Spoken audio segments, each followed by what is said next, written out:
We begin today at the Mishnah on Daf Chafei Yomid Beis, the Mishnah on the bottom of the Yomid. Zok Heilige Mishnah Motza Begal. A person found something in a pile of a wall that collapsed, or a Bekaisel Yashan, or in an old wall. Harei L'Shaloi. So the Metzia that he finds there, he can keep. So this Mishnah, all the cases of the Mishnah, is talking even about a Metzia that does have a siman. But nevertheless, this is a kind of Metzia that the owner gives up on it. The Gemara will explain why in the cases over here, when it's an old wall or a place, a pile of bricks, that we can assume that the owner was miyayish. Matzah b'kaisel chadash. If you find the Metzia in a new wall, so there's a hole in the wall. So now mechetzia l'chosar. This is a hole in the wall that goes from inside to outside into the Rishus Harabim. So mechetzia v'lachotz. If you find this Metzia in the half of the wall that's facing outside to the Rishus Harabim shaloi, then you can keep it. Mechetzia l'fnim. But if it's in the half that's facing on the inside to the private property shaval abayis, then it belongs to the balabayis. So Rashi's pshat in the Mishnah is that in the case of mechetzia l'chotz, we could assume that someone in the Rishus Harabim put it there, and he forgot about it. He left it there. Because the case over here is, as Rashi says, according to what the Gemara says, that the Metzia that he found is already old and rusty, so we assume that the person left it there and forgot about it. That's Rashi's pshat. There's another pshat that other Rishonim say, even if it's not old and rusty, but nevertheless, a Metzia that's found in the wall facing into the Rishus Harabim, because it's facing the Rishus Harabim, it's a place that it's easy for anybody to find and take, so it's basically an Aveda Midas. It's the person left it there, and anybody in the Rishus Harabim can take it. So therefore, it's shaloi, you're allowed to take it. But if it's in the half of the wall that's on the inside, so then it belongs to the Balabais, to the one that it's facing his private property. If the Metzia is found on the inside of this wall, or even inside the house, and this is a house that's a rental property, and there are people that rent over there. So then, even if it's found in the house, then he can keep it. And the reason is, the Gemara will explain, because the one that was there last gives up, he's meyayish, because he thinks to himself that there's other people that are there that come to rent, and therefore there's no way to identify who it fell from, and the Bailam gave up. Okay, Gemara will explain this more, but we'll see. Gemara starts with the first case of the Mishnah, when you found it in a pile of bricks or in an old wall. Dr. Gemara, Tane, we learned in a Braisa that explained this. Why could you keep it? Like I said, the Mishnah is speaking about a Metzia that has a siman, so why can you keep it? Says the Gemara, because you're able to say to this person that found it, that this Metzia belongs to the Amayrim, that is from a long time ago. In Eretz Yisrael we're talking about. The Amayrim, they left things inside the walls, and therefore it's something that from a long time ago, so you don't have to return it. So the Gemara asks on that, how do we know? How do we know if you find something in an old wall or in an old pile of bricks that it belongs to the Amayrim? Oto Amayrim mitzni, Yisrael loy mitzni. Only the Goyim, the Amayrim, hide things in their walls, and Yidden don't hide things in the walls. So even if it's something that's very old, why shouldn't you say that maybe it's this balabas, if it's on the inside part of the wall, so it's from this person, from his private property, that he hid it there a long time ago?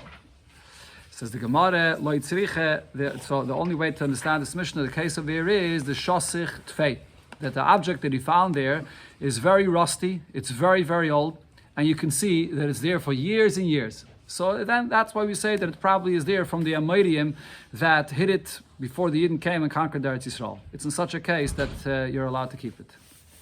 According to Rashi's pshat, this answer of the Gemara, shosich tfei, is also the explanation regarding the case where it says mechetzia v'lachutz.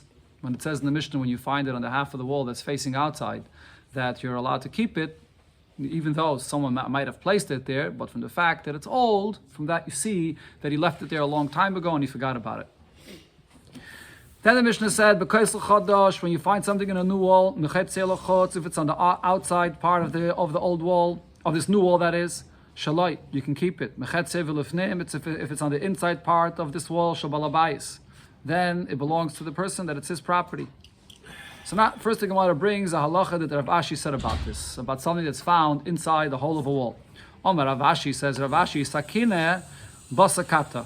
When it comes to a knife that's left inside a wall, so it's inside the wall, and there's a Rishus Harabim on one side, there's a private property on the other side. So he says, we follow the handle of this knife. So if the handle is facing the Rishus Harabim, then someone of the Rishus Harabim put it there, so you can take it. But if the handle is facing the inside, the private property, then it belongs to that balabas. And it's similar also, v'kise basashenatze.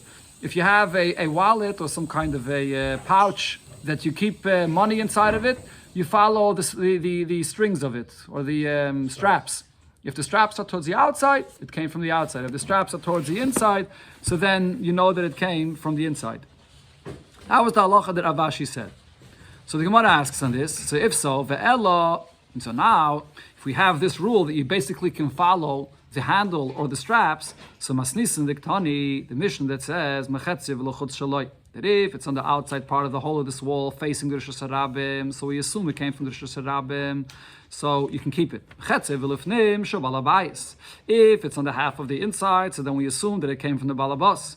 But the question is, why are we paskening this way? That it matters on what part of the wall it was found. V'lechsi, let's see, according to Rav Ashi, it doesn't matter which part of the hole in the wall it is. Just let's see, ikato legav, is the handle facing the inside? Ikato leba, if the handle is facing outside. Or if it's a pouch, ishnatze legav, are the straps facing inside, or ishnatze leba, or are the straps facing the outside? So in what case did the Mishnah say that it does matter in which section of the hole of the wall it's in? So the Gemara answers, Masnisin, the Mishnah is talking in a case where it doesn't have the handle or straps. It's ba'udra, either it's like a ball of cotton that's inside this wall, or v'nascha, or a bar of silver. So this is something where you do go according to which part of this hole of the wall it's in, facing inside or facing outside. Tane, in a brayso we learned, if this is an object that is on the inside, it fills the whole space of this hole of the wall from the outside to the inside. So then, if it's found, chelkin, we divide it, half of it, the one that found it could keep, but half of it he has to give to the owner of this property that it's facing towards. And the reason is because if it's a suffix here, since it's filling the whole space of the wall, it's a suffix if you have to return it or not. So because it's a suffix, half you can keep and half you have to give back to him. So the Gemara asks on this pshita, isn't it obvious? Since it's filling the whole space of the wall, so it's a suffix, so you divide it. And says the Gemara, no. The chiddush here is in the following case: the mashpa b'chad gisa. This hole in the wall is on a slant, going in one direction. So ma'od teime, I would think to say ishtapuchi ishtapuch. Really, originally, this object was only in one section of the wall, whether facing inside or facing outside. But because it's on a slant, so it's sort of rolled down, and therefore now it's filling the whole space of the wall. So I would think that you should give it to the one where the hole is higher up, whether on the inside, whether the outside. That should determine who it belongs to. Kamash Malan. That's why this brayso is saying that if it fills the whole space of the wall, even if it's on a slant, the halach is yachloiku. You split, half you can keep and half you give to the balabas. It said in the Mishnah, if you have a house but you rent it to people, so then you find a chayfetz in your house. You can keep it because the people that are rent there, another person. So since they know that there's many people renting there, if they left something there, so then they're miyayish. But the Gemara asks, why should we say that they're miyayish? Why should I say this? Lezel, basa basra. Why shouldn't we go after the person that was there last?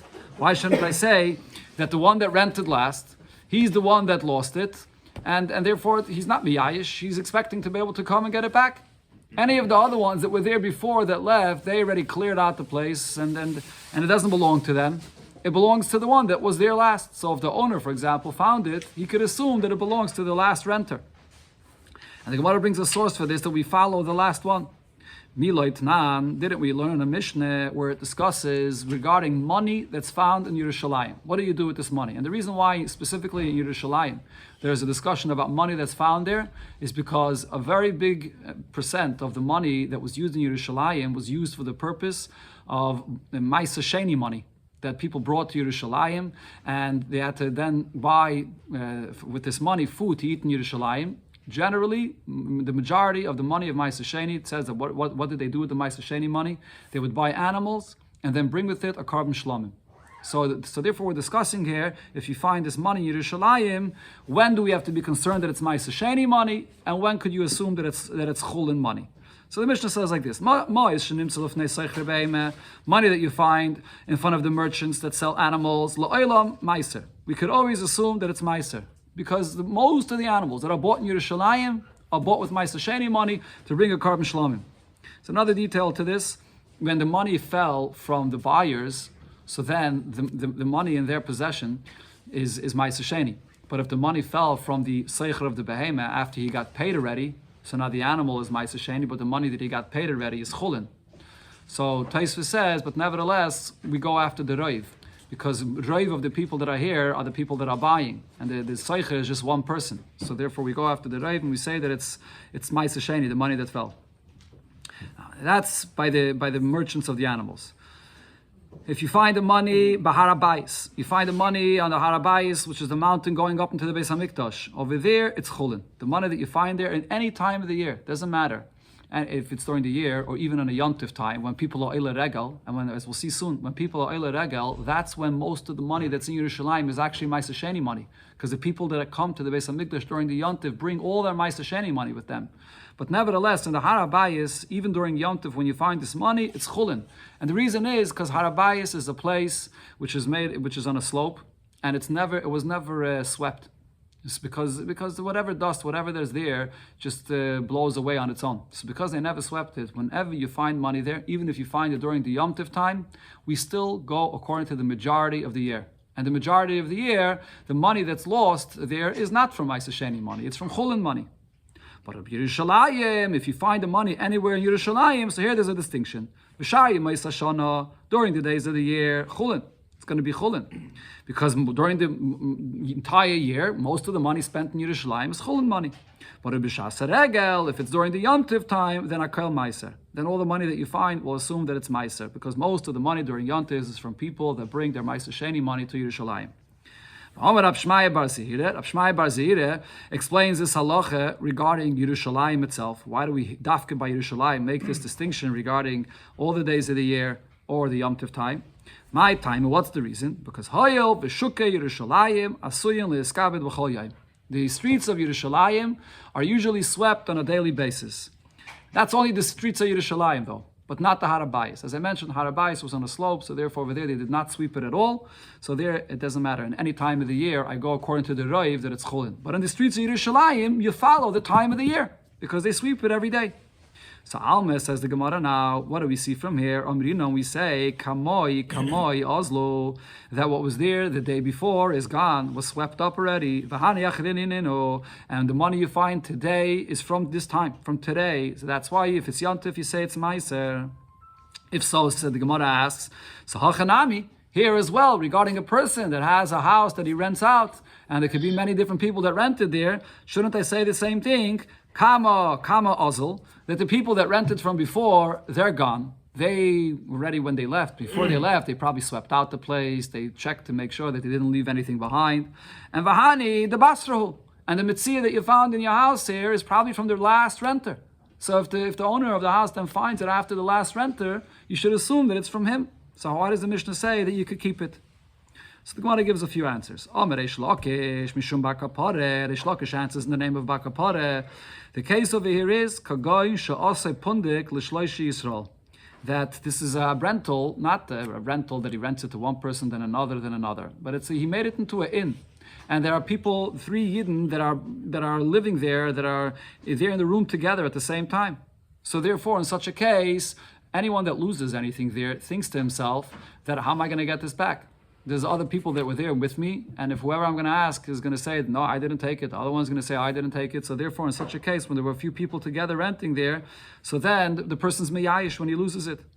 So that, but now the Gemara says, there's that. What's the reason here? So Shma Mino, I sort of jumped ahead with the explanation that I just gave to what the Gemara is going to say soon. But first, the Gemara says, Shma Mino, can we learn out from here, going back to a shaila the Gemara discussed on Daf Chav Daled, that halacha Rab Shimon ben Elazar, this is Rab Shimon ben Elazar is the one that says that if you lose something in a place where there's rabbim there, there's many people there, so the person that loses it gives up on it. Because there's rabbim and anyone's going to take it and you won't find who it is. And now the Gemara says that would be afilu b'roiv Yisrael. The way Rish Lakish said the answer here is that because this is a place that's an inn, and there are 3 people that are there at the same time, it's even 3 Yidden. So the one that loses it there gives up on it. So we see here that this Mishnah follows the opinion of Rab Shimon ben Elazar in a case that there's Roiv Yisrael, and therefore he's Miyayish. So we can resolve that we pass like Rab Shimon ben Elazar even when there's Roiv Yisrael. And the Gemara before said, maybe he said it only by Roiv Goyim, not by Roiv Yisrael, but here we see even Roiv Yisrael. So therefore the Gemara changes this answer and says, Elo no, Amar Rav Menashe Bar Yaakov, Rav Menashe Bar Yaakov says, Kagoyin she'aseh pundik l'shloisha evdei kechavim. The case here is, it's an inn where there are 3 Goyim that are staying there. And if it's Goyim, so you don't have the mitzvah of a Shavas Aveda to return it to them at all. Rashi actually says that there was no reason for the Gemara really to say that it's 3 Goyim, even if it would be 1 Goy, it would be the same thing. But because before it said 3, it says now also 3. But the point there is that because it's an inn that's for Goyim, so you don't have to return it to a Goy. Rav Nachman said in the name of Rabbi Baravu, going back to the previous answer, that there were 3 Yidden there, and that's the case when the person that lost it is Miyayish. So the Gemara's question was, should we prove from here that when you lose it in a place where there are many Yidden, like Rab Shimon ben Elazar, that the owner is Miyayish? So now the Gemara gives a different explanation and says no. I can tell you the case here is that it was made as an inn, and there were 3 Yidden that were staying there at the same time. But over here, there's a special reason why we say that the person that lost it is Miyayish. It's not based on the opinion of Rab Shimon ben Elazar, because there's many people there, and therefore the person gives up. The reason is as follows. My time, what's the reason why we say the person that lost it is Miyayish? Because Ahuda Nafal Minei Miyayish, he's Miyayish because Meimer Omar. He says to himself as follows. Mechti letzi. There was no one else here, Elahani, besides these 2 people here. So Omri Kamayu Kamazimni, I already approached both of them and I told them, I asked them a few times, Lahadruli, return to me this object that I lost here, that one of you may have found it, V'layadruli, and they didn't return it to me. So V'hashta Lahadri, so now they'll return it to me. These were the only people that I know that were with me. If they planned on giving it back to me, they would have given it back to me already. And the reason why, when I asked them to return it to me, they didn't, is because they're going to steal it from me. In other words, the point of here is, it's not just a case of Rabbim. He knows exactly who was there. There were these 2 people that were there with him. And because they're not returning it to him, so therefore he's Miyayish, because he sees it, they're not giving it back to him. That's the case that our Mishnah says, that then if the Balabas comes and finds it, then he can keep it. So the Gemara now says, based on this, that if this is the way Rav Nachman explained our Mishnah, Rav Nachman's explanation follows his opinion that he said elsewhere in another halacha. Rav Nachman said like this: Ra sela shenafal. You see money, a sela that falls mishnayim, from 2 people that were going together. So then chayev lahachser. You're going to be obligated to return it to the one that lost it here. My time. What's the reason? Because the person that lost now this sela, loy miyayish. When he loses the sela, he's not miyayish of this. Why not? Because he knows there was just 1 person with him. So therefore, Meimar Omar, he says to himself, Mechti letzi, there was no one else that was with me besides this 1 person. Elahai. So nakitnalei, I'm going to demand from him, va'aminalei, and I'm going to say to him, Antu the shaklis, you're the shakalte, you're the one that took it from me. Right, so Rashi here says that what this means is, how is he going to force him to return it to him? He's going to have him swear shvuas heses. He's going to come to this person and say, I know for a fact that you're the only one that was with me and you took it from me. I want you to swear that you don't have it. And he's going to have to make a shvuah for this. And this person that loses it is not miyayish.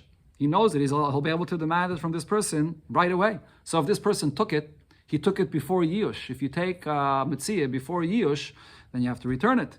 That's in a case when you're going with just 1 person. So then you know that you can demand it from him.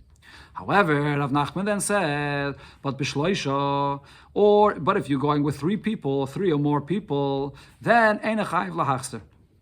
Then you won't be obligated. If you find that you see 3 people were walking together, and then one of them lost something, you're not going to be chayiv to return it to any of them. My time. So Rav Nachman says, why not? Because Ahud nafal minei, the one that lost this money, vadai miyayish. He was definitely miyayish right away when he lost it, and this is based also on what we learned before in the Gemara. When a person loses money, he right away feels in his pocket constantly, so he realizes that he lost it right away, and therefore he's miyayish right away. Why is he miyayish right away? Because Meimer Omar, he says to himself, Mechti letzi, today hava badoi. There were two people that went along with me. So how am I going to demand from either one of them with certainty that you're the one that took it? In a kitna lahai, if I'm going to demand one of them, and Oma is going to tell me, Lo shakalte, I'm not the one that took it. V'ina kitna lahai, and I'm going to ask from the other person, I'm saying to him that you're the one that took it. So Omar Lo shakalte, that person's also going to say, no, it wasn't me. So in such a case, you won't be able to force him to swear for you a shvuas hesis that he did not take it, because you can't ask anyone and make him swear a shvuah for you if you only have a taina shema. If you yourself don't even know, you're not sure if it's Reuven or Shimon, one of the two people that went along with you. So in such a case, the person is miyayish right away. So if then someone else comes along and finds it, you can keep it. So now the Gemara clarifies though this halacha that Rav Nachman said. Rava says this point that we said here, that when there were three people going together, that we always assumed that the person that lost it was miyayish. It's not always that way. Hi the Amrit, this that you said, that Rav Nachman said, b'shloisha, that if it was three people going together, that you don't have to return it because we assume that the person was miyayish. This is only if the money here that was found, there isn't a value of a shava pruta that could be divided and belong to each one of them. And here the point that Rav is going to say is because it's possible that when you see three people going together and you found this money, maybe they were shutfin. Maybe they were really partners in this money that was lost here. And in the case of partners, the person actually does not give up. Even though we just said that when it's just two people going along with someone, he doesn't feel like he could approach either one of them because he doesn't know who it is that took it from him, but not by partners. Partners is a certain trust between them, and therefore in such a case, the person is not miyayish. Okay, so that's if there's a shava pruta. Again, let's see first the words in the Gemara inside. If there's a shava pruta in this money that was lost here for each one of them, then chayav lahachser. You're going to be chayav to return it. My time, what's the reason? Because eimer shutfininu. Because maybe it's possible that these three people were partners with this money that was lost here.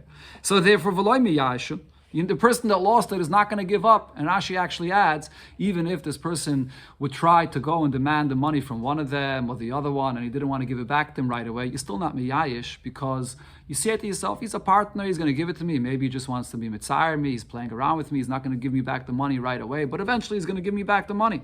So therefore a person is not miyayish. But the point though here is, that's only if the money that was found, there's enough of a shava pruta for each one of them. So then, if the money is found and they actually are shutvin, so the one that found this money has an obligation to return the money to the one, the portion to the other person that lost it. And the reason is because it's a shava pruta. If it's a shava pruta, there's a mitzvah of a shava saveda, so the person that lost it is not meyayish. But if it's less than a shava pruta, then there's no reason to, then you can keep it if you find this. Even if they're shutvin, if it's less than a shava pruta for each one of them, so then you don't have the obligation to return it. And if they're not shutvin, so then the Gemara already explained before, the person gives up because he doesn't know who to demand the money from. That's one version of what Rava said. Another version is that Rava took this even a step further. Others say that Rava said, the case of here is when three people are walking together and you found money, even if the value of the money that was found of here is just 2 prutais, you'll be obligated to go and return it to them, because here again, based on this point, it could be their shutfin, and even if it's just worth 2 prutis, I could say that there's someone here that does have the mitzvah of a shavas aveda, one of these partners, and the one that lost it is not giving up on this. My timer, what's the reason? Eimer shutfininu. I can say that they're partners. And v'chad minayu achule achle limanase gabechavre. There's 3 partners, and it's only worth 2 prutis, so there's no shava pruta for each one of them. So even if they're partners, there's no mitzvah of a shava saveda. But no, you don't know that. It's possible that maybe one of them was meichel his portion, and now only 2 of them are partners. So if only 2 of them are partners, maybe there's someone here that's obligated to return it, and the one that lost it is not giving up on it. So therefore, you still have to give it back. Now the Gemara brings other statements that Rav said regarding the mitzvah of Hashavas Aveda, and this is a very, very general inyan regarding Hashavas Aveda. This is based on the fact that when it comes to the mitzvah of Hashavas Aveda, there are three different obligations that are involved over here. When you find a Metzia, number one, there's a lav of lisigzo. You can't steal it and take it for yourself. Now, if you take it to keep, even though you have a mitzvah to call it out, to give it back to the owner, there's a lav. First of all, there's a lav of lisigzo. Number two, there's a mitzvah saseh of Hashavas Aveda, Hashiv Teshivim. You have to return it. Number three, there's another lav of leisucha le'esalim. You're not allowed to ignore an Aveda that you see and just walk away from it and not return it. So here, Rava will explain when will you be over which one of these isurim regarding an Aveda that you find. So Rava says, Ra sela shanofla, you see money that fell, and notla, you took it right from the beginning, lifnei yiyush. You took it even before the one that lost it was meyayish, and you took it al menas legoizla with the intention to steal and keep for yourself. Then in such a case, oiver b'kulan, you're going to be oiver on all three yisurim that I just mentioned. Yoiver mishum le'sigzal, because at the time that you took it with the intention to keep. That's an act of gzela. Or mishum hashiv teshivim, you also over on the lav of hashiv teshivim because you took it to keep and you're not being mekayim the mitzvah returning it. And also, you also over on you're not allowed to ignore an Aveda and not return it. So even if you take it, well, you're taking it to keep. So you're over on that lav as well. And he adds even more. But now, even if later, after the owner was meyayish of it, and then you go and you return it to him, you're giving him a gift at this point. The isure, the avad. But the isure that you've done before already is done, and the fact that you're returning to him now, after Yush, does not take away the isure that you did before. Taisvis actually explains regarding this, that it doesn't, what the Gemara is saying here is only referring to the lav of Lisucha Le'esalim. Regarding the lav of Lisigzal, at any point that you return it, you're mekayim the mitzvah of returning it. It's when it comes to the lav of Gzela, it's a lav hanitik la'aseh. At any time that you return it, v'heshiv es l'gzela, you're mekayim. Same thing with hashiv teshivim. If you return it to him, so you return it to the owner. But the lo yisucha le'esalim, the fact that you took it originally not with the intention to return, so that even if you returned it later on after Yush, that you can't correct that issa that you were over. Another case, not lo lifnei Yush, you picked up this object that you found before the owner was miyayish al manas lachzira, and your original intention was that you want to return it to him. But then you kept it, you had it in your house. After the owner gave up on it, then it's kavan legoizla. Now your intention is that you're going to steal it and keep it for yourself. So in this case, over mishum hashiv teshivim. You're only going to be over on the lav of hashiv teshivim that you're not returning this object to the owner. You're not over on leisigzal. Rashi explains the lav of leisigzal is only in the act that you do when you take it. If when you're taking it, then your intention is to keep it, that's gzela. And the same thing of Leisucha Le'esalim over here, when he picked it up, he wasn't ignoring this Avedi, he picked it up with the intention to return it.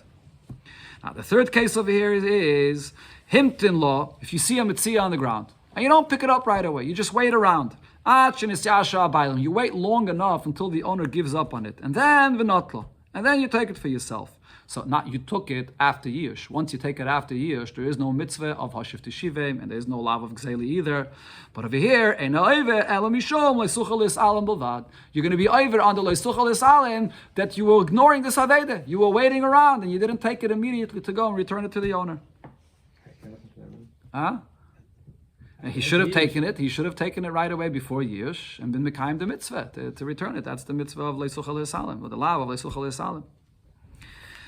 Another halacha, Rava said, Omar Rava, Haiman the Chazi the Nafal Zuzim Mechavre Bechalsa. If you see that your friend lost money, coins in the sand, and then you found it, V'shakle, and you took it for yourself, you're not obligated to return it to the owner.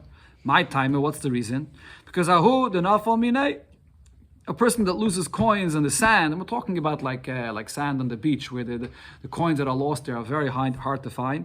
A person that lost it there, Miyayishu. There's an assumption he definitely gave up on it. And he adds even more than this. Even if you see that the person that lost the coins there is coming with a sifter and he's sifting in the sand, so it seems pretty clear that this person is not giving up on the coins that he lost here. But we say, no, that's not why he's coming here with a sifter. The reason he's coming here is because the person that lost this money, says to himself, just like I lost coins here, so hachanami nafal mina shachrina. Could be there's someone else that lost something valuable over here. On the beach, people lose valuable things and they just leave it there and they give it up on it. So he realizes that he loses it, so he goes and brings a sifter. Maybe he'll find something else valuable. Maybe I'll find something. So therefore, even in such a case, we still assume that the person was miyayish from what he lost over there. Okay. Put him, everyone.